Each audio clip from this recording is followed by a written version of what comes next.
Le bureau politique s'est réuni à Hanoï pour discuter du plan directeur de Ho Chi Minh Ville sur la période 2021-2030 avec vision 2050. La 4e conférence mondiale des Vietnamiens d'outre-mer démontre leur enthousiasme et aspiration à contribuer au développement du pays. Le peintre Trần Duy Trúc se consacre depuis 60 ans aux peintures de propagande. Il continue de dessiner pour refléter la vie contemporaine au Vietnam.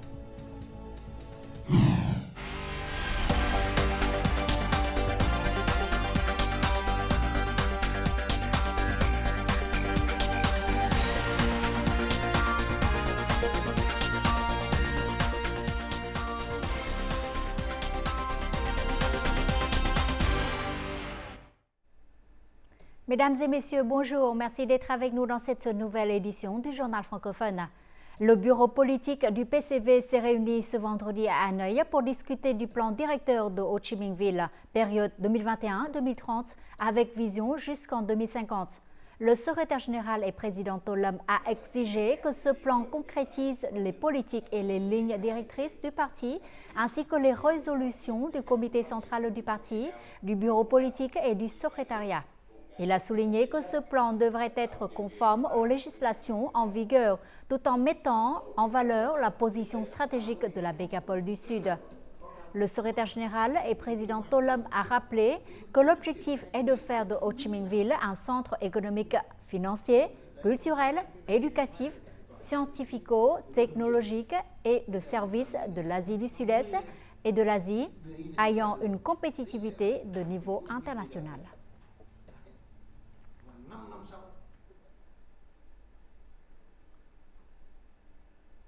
Le parti et l'État considèrent la communauté des Vietnamiens résidant à l'étranger comme une partie inséparable de la nation, ainsi qu'un élément important dans le renforcement de la coopération entre le Vietnam et les autres pays du monde.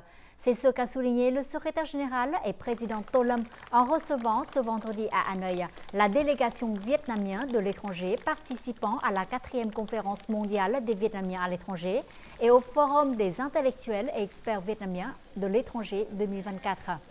À cette occasion, Tô Lâm a exhorté les experts intellectuels et scientifiques vietnamiens résidant à l'étranger à contribuer activement au développement de leur pays d'origine.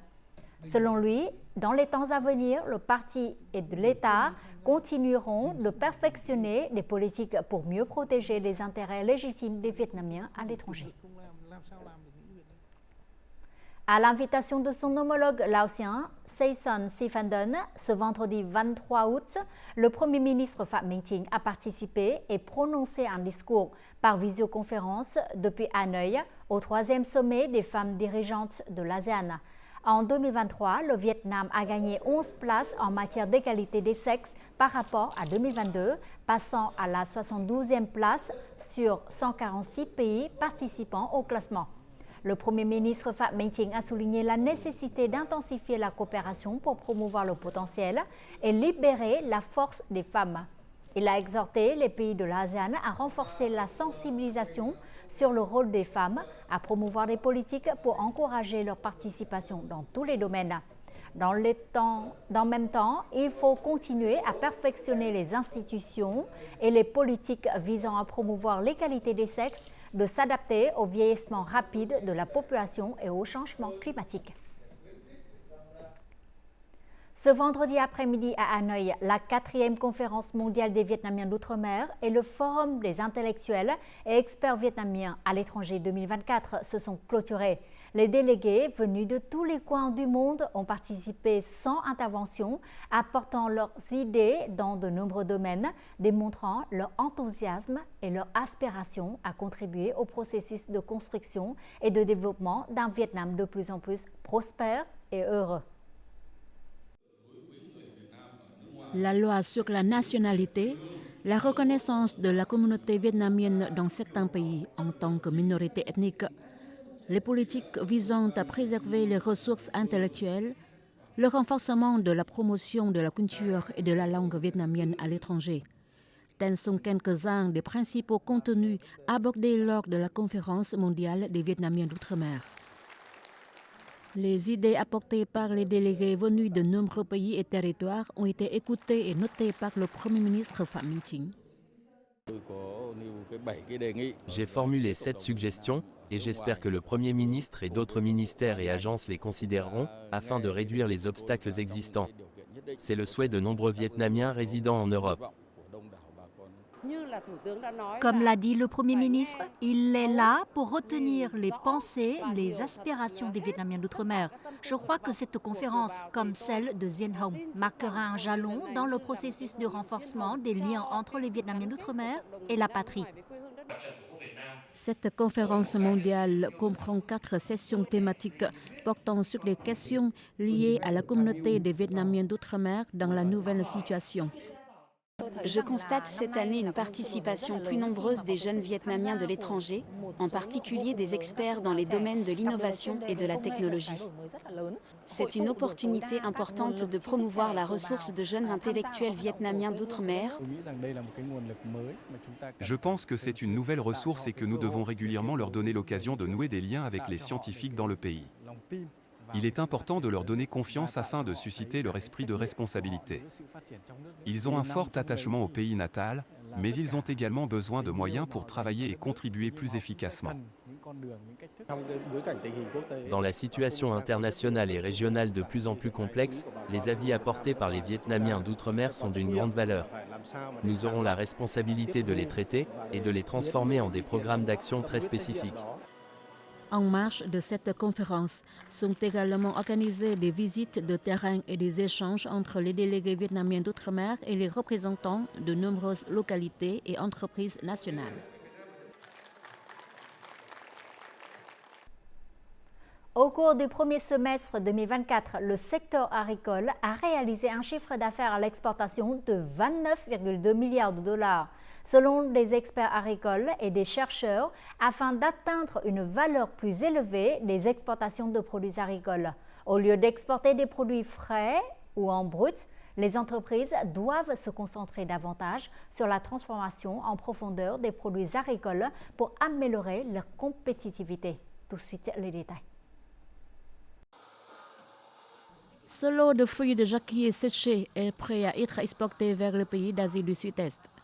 Investissant dans la technologie de transformation, cette usine a reçu de nombreuses commandes à l'exportation. Après l'exportation réussie du premier lot vers la REP de Corée, nous avons reçu une forte augmentation de commandes en raison de la qualité du produit. Le Vietnam est un pays tropical où la production dépend des saisons de récolte. Par conséquent, la transformation en profondeur aide à augmenter la valeur du produit, mais aussi à résoudre les problèmes liés à l'instabilité des approvisionnements en matières premières. Dans les temps à venir, nous rechercherons de nouvelles méthodes de transformation, notamment les technologies de séchage et de conservation, pour améliorer la valeur des fruits et légumes transformés. Nous créons des conditions favorables pour appeler les entreprises à venir investir dans la transformation en profondeur. C'est la clé pour augmenter la valeur des exportations. Le pays produit environ 30 millions de tonnes de fruits et de légumes chaque année, mais la transformation en profondeur n'en représente que moins de 20%. Une fois ce taux augmenté, le chiffre d'affaires des exportations de fruits et légumes dépassera bientôt la barre de 5,6 milliards de dollars cette année. Le Vietnam génère environ 100 000 tonnes de déchets électroniques par an. Cette forme de déchets, qui comprend les téléviseurs, téléphones, ordinateurs mis au rebut, peut libérer dans l'environnement des substances dangereuses si elles ne sont pas traitées correctement. Pour aider les citoyens à éliminer en toute sécurité les déchets électroniques, le programme Vietnam Recycle fonctionne depuis plusieurs années. Il s'agit du premier programme gratuit de collecte des déchets électroniques du pays et il s'avère être une réussite. Au lieu de jeter son vieil écran de télévision avec les ordures ménagères ordinaires, Khai l'a apporté à un point de collecte des déchets électroniques situé près d'un supermarché qu'il fréquente. J'ai remarqué ces bacs de recyclage électronique en faisant mes courses, alors j'ai apporté mes vieux objets cassés pour les jeter ici. Ces points de collecte sont également fréquentés par les personnes soucieuses de l'environnement. J'habite à proximité, j'apporte donc souvent des déchets électroniques ici. La pollution de l'environnement m'inquiète. Le programme propose des méthodes de collecte. Les citoyens et les entreprises peuvent soit apporter leurs déchets électroniques au point de collecte désigné, soit utiliser des services de collecte à domicile. Une fois collectés, les déchets électroniques sont triés par catégorie de produits et démantelés par type de matériaux, comme le plastique, le métal ou le verre. Ils sont ensuite traités pour garantir une récupération maximale des ressources et des pratiques de recyclage respectueuses de l'environnement. Au cours de la dernière décennie, le programme a mené de nombreuses campagnes de sensibilisation pour informer le public sur les dangers des déchets électroniques. Actuellement, nous avons mis en place 10 points de collecte à Ho Chi Minh Ville et à Hanoï. Au cours des 10 dernières années, Vietnam Recycles a collecté et traité plus de 140 tonnes de déchets électroniques. La sensibilisation et la participation du public sont essentielles pour maintenir un environnement plus vert et plus propre. Notre journal continue avec les taux de change et l'indice de la bourse du Vietnam.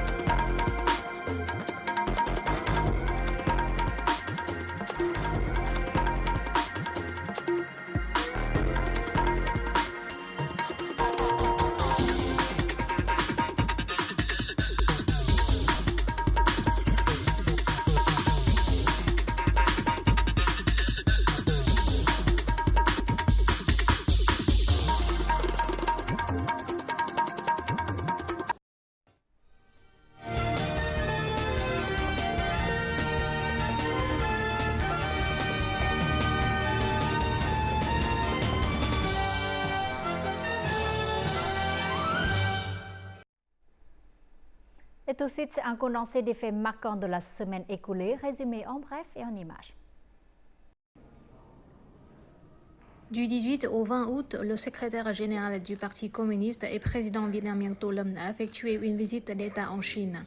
Avec 18 activités, cette première visite à l'étranger de Tô Lâm, en tant que secrétaire général, a porté des fruits significatifs. Il s'est entretenu avec son homologue chinois Xi Jinping. Ils ont ensuite assisté à la cérémonie de signature de plusieurs documents de coopération entre les deux pays. Tô Lâm a également rencontré le Premier ministre Li Qiang ainsi que d'autres hauts dirigeants chinois. Les deux parties ont publié une déclaration commune sur le renforcement du partenariat de coopération stratégique intégrale entre les deux pays et la construction d'une communauté d'avenir partagée Vietnam-Chine. La permanence du gouvernement s'est réunie mardi 20 août sous la houlette du Premier ministre Phạm Minh Chính. Les discussions se sont axées sur plusieurs projets de loi concernant notamment la gestion et le placement de fonds publics dans les entreprises, l'impôt sur les sociétés et la taxe spéciale de consommation. En ce qui concerne le projet d'amendement de la loi d'impôt sur les sociétés, le chef du gouvernement a souligné que cela permettrait de réformer la politique d'attraction des investissements en proposant une fiscalité avantageuse pour les formes d'économie numérique, verte et circulaire. La séance de questions-réponses dans le cadre de la 36e session du comité permanent de la 15e législature de l'Assemblée nationale a eu lieu les 21 et 22 août sous la houlette du président de l'Assemblée nationale, Trần Thanh Mẫn. Le ministre de l'Agriculture et du Développement rural, le ministre de l'Industrie et du Commerce et celui de la Culture, des Sports et du Tourisme ont répondu aux questions des députés. Sur la base des résultats des séances de questions au gouvernement, le comité permanent de l'Assemblée nationale publiera une résolution sur les questions, spécifiant les exigences concrètes pour chaque question, y compris des délais clairs pour la mise en œuvre et l'achèvement. Du 22 au 24 août se déroule à Hanoï la 4e conférence mondiale des Vietnamiens d'outre-mer et le forum des intellectuels et experts vietnamiens à l'étranger. Plus de 400 Vietnamiens de 42 pays et territoires ont participé à cet événement. La conférence comprend 4 sessions thématiques couvrant des sujets allant du développement technologique à la promotion de la culture vietnamienne à l'étranger. Présent à cet événement, le Premier ministre Phạm Minh Chính a appelé la diaspora à continuer de contribuer au développement du pays, promettant en retour des conditions favorables à leur engagement. Le journal Nhân dân Le Peuple a inauguré le 20 août une page spéciale et une exposition de photos sur la vie et l'œuvre du défunt secrétaire général Nguyễn Phú Trọng. Cette page spéciale comprend près de 1000 articles, photos, vidéos et produits de presse multimédia sur le secrétaire général Nguyễn Phú Trọng. C'est une base de données importante contribuant à diffuser la valeur des réalisations théoriques et des grandes contributions du chef du parti. La zone de culture de riz et de crevettes du district de Thới Bình, dans la province de Cà Mau au sud, a reçu la certification BAP de l'Alliance mondiale pour l'aquaculture. Cette certification est la première décernée à un établissement d'élevage aquatique au Vietnam. Elle ouvre davantage de possibilités d'exportation pour les crevettes de Cà Mau en particulier et les crevettes vietnamiennes en général, en particulier vers les marchés les plus exigeants du monde. Hà Giang, Lai Châu, Yên Bái et Tuyên Quang ont connu de fortes pluies les 21 et 22 août. Les pluies torrentielles ont engendré des glissements de terrain locaux, avec des chutes de pierres et de terre endommageant les toits de 5 à 6 maisons dans le village de Na Tông, dans la province de Tuyên Quang. Heureusement, aucune victime n'a été signalée. Le risque de glissement de terrain et d'inondation soudaine reste élevé à Tuyên Quang et dans d'autres régions montagneuses et du centre du pays. De nombreuses localités du Nord ont connu de fortes pluies depuis la nuit dernière à cet après-midi. À Hanoï notamment, les pluies diluviennes accompagnées d'orages ont fait chuter une série d'arbres. De nombreux endroits ont été inondés sous 30 à 40 cm d'eau, rendant les déplacements difficiles. Dans la province de Thái Nguyên, de fortes pluies allant jusqu'à 300 mm se sont abattues pendant plusieurs heures. Les inondations affectent grandement la vie des habitants et la production. Une personne a été emportée par la crue alors qu'elle traversait le trop-plein souterrain. Cet après-midi, de nombreuses routes principales de la ville de Thái Nguyên ont toujours les pieds dans l'eau. Des dizaines de foyers profondément inondés ont dû s'évacuer vers des endroits plus sûrs.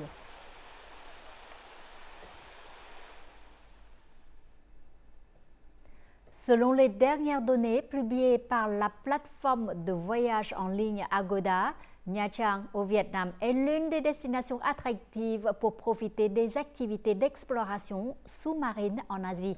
Cette ville balnéaire est de plus en plus recherchée par les touristes amateurs de plongée sous-marine grâce à ses eaux chaudes combinées à un écosystème marin coloré. Ce classement est basé sur les avis touristiques laissés sur Agoda de janvier à juin cette année. Et selon Agoda, la réserve marine de Hon Mun est un site de plongée de premier ordre connu pour ses eaux claires et sa vie marine diversifiée. Ici, les visiteurs peuvent explorer les récifs coralliens abritant de nombreuses espèces de poissons colorés.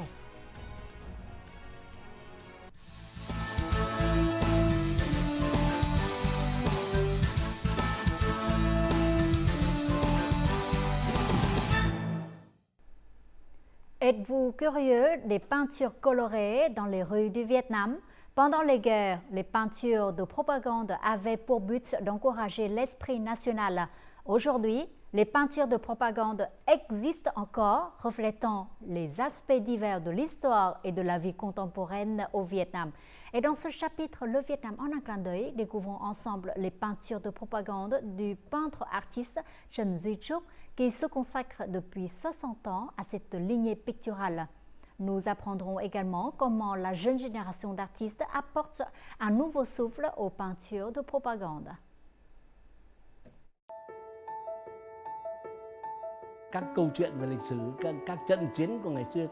Convoquer des histoires sur l'histoire, les batailles du passé, les héros nationaux, ce sont les choses que nous évoquons, c'est la culture.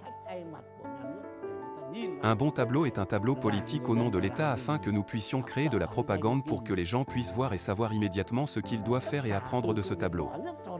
Il nécessite une explication approfondie. Âgé de 81 ans, Trần Duy Trúc est actuellement le plus âgé des peintres de propagande au Vietnam. Il a commencé à peindre pendant la guerre de résistance contre les Américains. Ses œuvres ont contribué à encourager l'esprit combatif de tout le peuple. Au cours des 60 dernières années, Chuk a réalisé plus de 1000 esquisses et 500 peintures de propagande de toute taille et de tout format.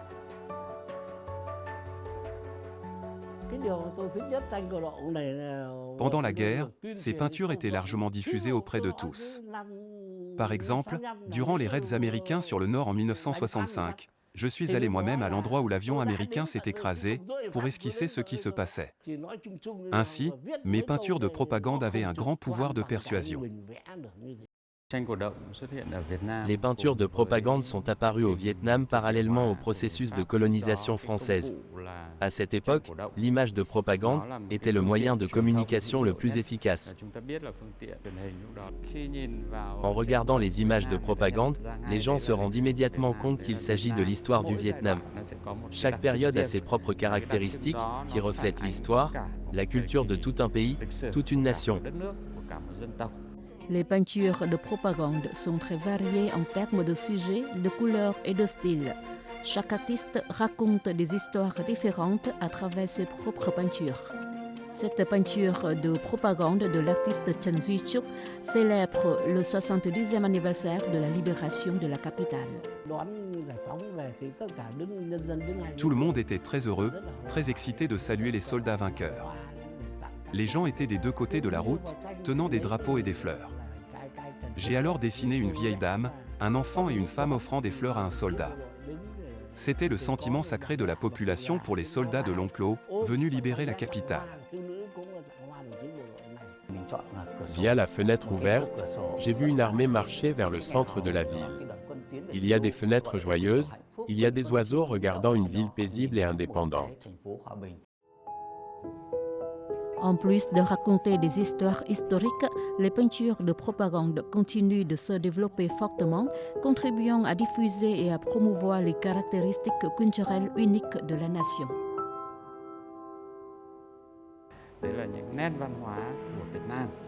J'ai choisi une fenêtre qui me rappelait ce jour héroïque. Via la fenêtre ouverte, j'ai vu une armée marcher vers le centre de la ville. Il y a des fenêtres joyeuses, il y a des oiseaux regardant une ville paisible et indépendante.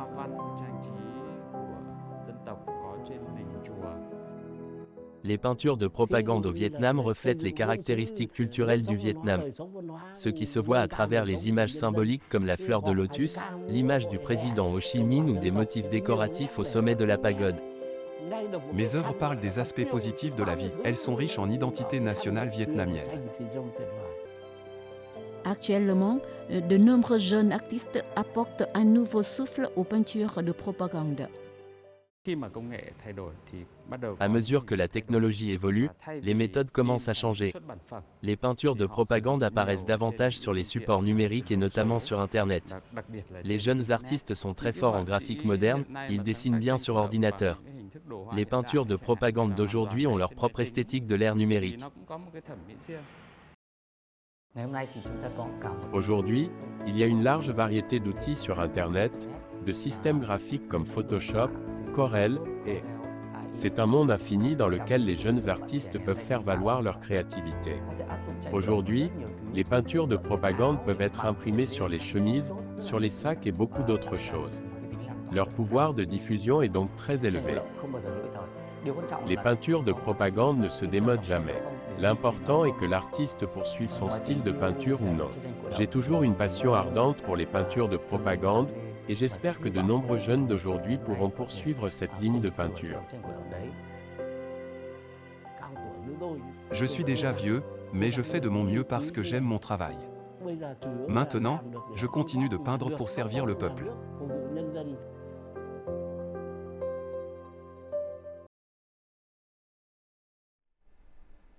Découvrons tout de suite les prévisions météo dans les principales villes du Vietnam pour demain.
Les informations sur la météo a clôturé notre journal. Merci pour votre fidélité. Très bon week-end à vous tous et à la prochaine.